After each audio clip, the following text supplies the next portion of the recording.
رات کے 2 بجے ہوں، آپ اپنے شہر کی سب سے ویران گلی میں کھڑے ہوں، آپ کے ہاتھ میں ایک گرم پیزا باکس ہو، آپ انتظار کر رہے ہیں کہ اندر سے کوئی دروازہ کھولے، لیکن کون؟ کیا آپ کو لگتا ہے کہ آپ کی نیند آج پوری ہوگی؟ کیونکہ آج میں آپ کو ایک ایسی ڈیلیوری رائڈر کی بات سنانے جا رہا ہوں، اور وہ اس کی سچی کہانی ہے، جس نے رات کے اندھیرے میں وہ دیکھا جو دیکھنے کے بعد وہ دوبارہ کبھی اس شہر کی راتوں پر یقین نہیں رکھتا تھا۔ اور یہ صرف پیزا ڈیلیوری نہیں تھی، بلکہ یہ ایک روح کی ڈیلیوری تھی۔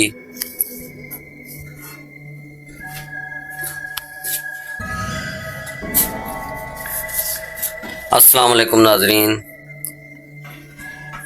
پیزا جو اکثر ہمیں خوشی، پارٹی اور مسرور راتوں میں کھانے کو سکون دیتا ہے، لیکن آج کی رات پیزا ڈیلیوری کی ایک ایسی سچائی بن کر سامنے آئے گی جو آپ کی روح کو ہلا کر رکھ دے گی۔ یہ کہانی ہے اسلام آباد کی رات کے 2 بجے کی۔ یہ ایک ایسے نوجوان ڈیلیوری رائڈر عادل کی آپ بیتی ہے، جس کے لیے روزی کمانا زندگی تھا، لیکن اس رات اس نے موت کو انتہائی قریب سے دیکھا۔ یہ کوئی فنکشن نہیں، یہ اسلام آباد کا پوش ایریا اور ویران علاقوں میں پیش آنے والا سچا واقعہ ہے۔ عادل کی عمر 22 سال کی تھی، ایک محنتی، مجبور نوجوان۔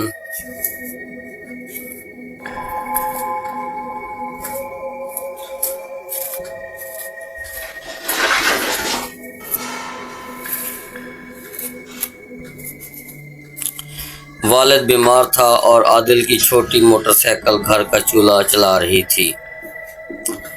پیزا ڈیلیوری کا کام اتنا آسان نہیں تھا، خاص طور پر سردی کی راتوں میں۔ اس کا یقین تھا کہ اگر آپ فی الحال روزی کما رہے ہیں تو اللہ آپ کی حفاظت کرے گا اور آپ کے ساتھ ہوگا۔ رات کے تقریباً 11 بجے کے بعد کی شفٹ سخت تھی، لیکن ٹپس اچھی ملتی تھیں۔ اس کا موٹر سائیکل، جسے وہ سوارا کہتا تھا، اس کا سب سے بڑا ساتھی تھا۔ رات کے 1:30 بجے عادل نے سوچا کہ اب وہ آخری آرڈر لے کر گھر جائے گا۔ ناظرین، بقول عادل کے ٹھیک رات کے 2:03 ہو گئے تھے، اور جب عادل موٹر سائیکل پارک کرنے والا ہی تھا، کمپیوٹر اسکرین پر ایک آخری کال چمکی، جس پہ آرڈر لکھا تھا، ایک بڑا پیزا اور ڈرنکس، لیکن ایڈریس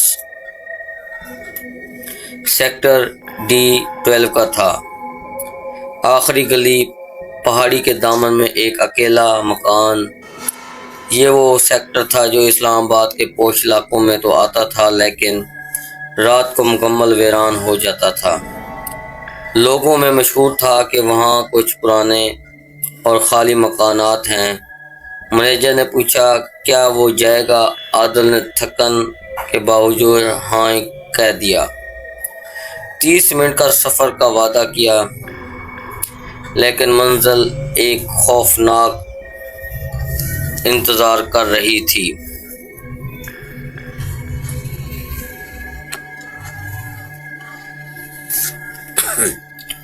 عادل نے موٹر سائیکل سٹارٹ کی اور D12 کی طرف روانہ ہو گیا۔ شہر کی روشنیاں پیچھے رہ گئیں، سامنے اندھیرا، دھند اور مارگلا کی خاموشی تھی۔ ان سڑکوں پر ایک خوفناک تنہائی تھی۔ اس نے کئی بار پیچھے مڑ کر دیکھا، ایسا لگا جیسے کوئی سایہ اس کا پیچھا کر رہا ہے۔ ہر درخت کا سایہ، ہر جھاڑی کی حرکت اسے کسی آنے والے خطرے کا اشارہ دے رہی تھی۔ اس نے دل ہی دل میں دعا کرنی شروع کر دی، یا اللہ، یہ سڑکیں آج کچھ ٹھیک نہیں لگ رہی۔ آخر کار وہ اس گلی میں پہنچ گیا گھر نمبر وہی، پہاڑی کے دامن میں ایک بالکل اکیلا اور بڑا مکان موجود تھا۔ اسٹریٹ لائٹیں نہیں تھی، مکان پر کوئی روشنی بھی نہیں تھی، نہ کھڑکیوں میں کوئی باہر پورچ تھا، گویا کہ وہ گھر سالوں سے خالی پڑا ہوا تھا۔ عادل کو شک ہوا، اس نے کال کی لیکن فون بند تھا۔ اس نے ہمت کر کے گیٹ پر موٹر سائیکل کھڑی کر کے پیزا باکس اٹھایا اور اس مکان کے ارد گرد کا سکوت اسے دوسرے سیارے کا محسوس ہوا۔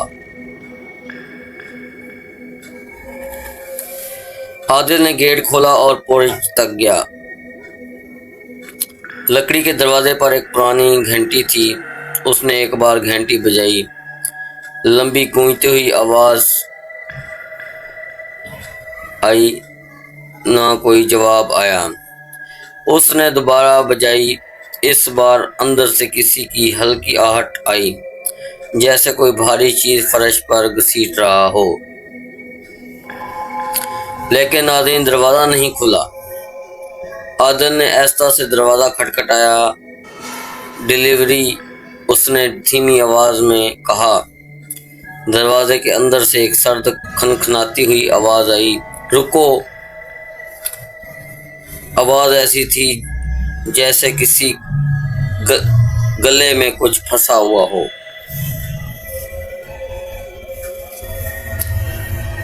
عادل دروازے پر کھڑا تھا اور شدید سردی تھی، خوف سے پسینہ آ رہا تھا اس کو۔ وہ تھوڑا سا پیچھے ہٹا اور اوپر دیکھا اور اسی لمحے اس کی روح نکال دی۔ مکان کی چھت منڈیر پر، جہاں عام طور پر اینٹیں ہوتی ہیں، وہاں ایک کالا، پتلا اور غیر معمولی طور پر لمبا سا سایہ کھڑا تھا۔ وہ بالکل ساکت تھا، سیدھا، جیسے کوئی پتلا سا ہو، لیکن اس کے پوزیشن سے یہ لگ رہا تھا کہ وہ عادل کو گھور رہا ہے۔ وہ انسان نہیں ہو سکتا تھا۔ اس کی لمبائی اور حرکت و انداز عادل کے دل کی دھڑکنوں کو مزید تیز کر دیے تھے۔ عادل خوف سے پتھر بن چکا تھا۔ اس کی نظریں اس سائے پر جمی تھیں کہ اچانک دروازے پر موجود ایک نیچے چھید سے کسی نے آواز دی، یہ رہا پیسہ۔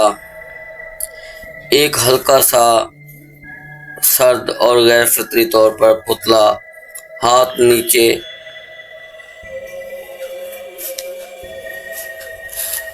اس نے ہاتھ نیچے سے باہر نکالا اور وہ ہاتھ بہت لمبا تھا۔ اس کی انگلیاں پتلی سفید تھیں۔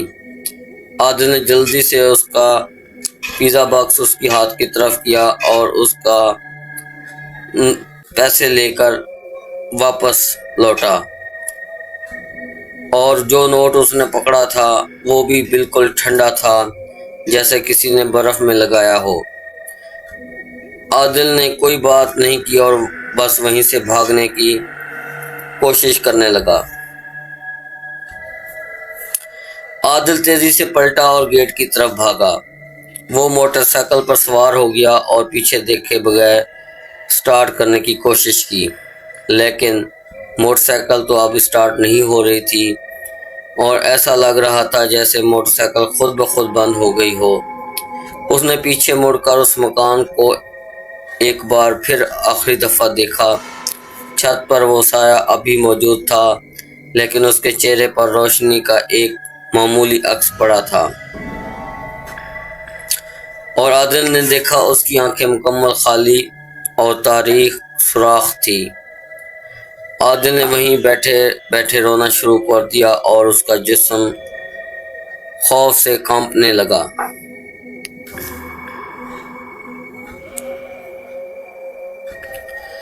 زندگی اور موت کے درمیان عادل نے ایک اور بار کوشش کی اور موٹر سائیکل کو ایک جھٹکے سے سٹارٹ کرنے کی کوشش کی، لیکن پھر اچانک موٹر سائیکل سٹارٹ ہو گئی۔ وہ تیزی سے وہاں سے نکلا، لیکن اب اسے ایسے لگا جیسے وہ سایہ سڑک پر اس کا پیچھا کر رہا ہے۔ سڑک کے کنارے لگے لمبے اور پرانے درختوں کے سائے عجیب و غریب انداز میں حرکت کر رہے تھے، جیسے وہ سایہ درختوں کے اوپر تیزی سے دوڑ رہا ہو۔ اور عادل سپیڈ بڑھا کر اس نے اپنے آپ جان بچانے کی کوشش کی، اور جب وہ ایک پرانی شکستہ دیوار کے قریب سے گزرا تو اس نے محسوس کیا کہ اس کی پشت پر کسی نے زور سے ہاتھ مارا ہے۔ موٹر سائیکل بے قابو ہو گئی، لیکن وہ گرا نہیں۔ اس نے زور سے یا اللہ کہا اور موٹر سائیکل کو آخری رفتار سے شہر کی طرف موڑ دیا۔ ناظرین، عادل بتاتا ہے کہ صبح 3 بجے وہ اسٹور پر پہنچا اور وہ اتنا خوفزدہ تھا کہ سیدھا فرش پر ہی گر گیا۔ اس کا مینیجر دوڑا، عادل کی کپکپاتی آواز میں ساری کہانی سنی۔ جب مینیجر نے اسے پرسکون کرنے کے بعد پیزا باکس اور تھیلا اٹھایا تو وہ دونوں حیران رہ گئے۔ پیزا باکس کی سائڈ پر جہاں سے وہ سائے نے ٹچ کیا تھا، وہاں 3 گہرے نکیلے نشانات موجود تھے، جیسے کسی نے تیز ناخن سے یا پنجے سے پلاسٹر کو کھرچا ہو۔ یہ نشانات اس بات کا ثبوت تھے کہ یہ سب حقیقت تھا۔ ناظرین، عادل نے اس دن کے بعد کبھی رات کی شفٹ نہیں کی۔ وہ آج بھی اسلام آباد میں ہے، لیکن اس کی آنکھوں میں وہ خوف ہمیشہ کے لیے بس چکا ہے۔ اور خوفناک جو جگہ موجود ہیں جہاں آدھی رات کو انسانوں سے زیادہ کچھ اور بھی جاگتا ہے، وہ مکان آج بھی موجود ہے۔ کیا آپ نے کبھی اسلام آباد کے کسی ویران سیکٹر میں ایسی پراسرار چیز دیکھی ہے؟ کمنٹس میں لازمی بتائیے گا۔ اس سچے واقعے کو لائک کریں اور شیئر کریں تاکہ دوسروں کو بھی ان خطروں سے آگاہی حاصل ہو سکے۔ تو ملتے ہیں ناظرین اگلی کہانی میں، تب تک اپنا خیال رکھیں۔ اللہ حافظ۔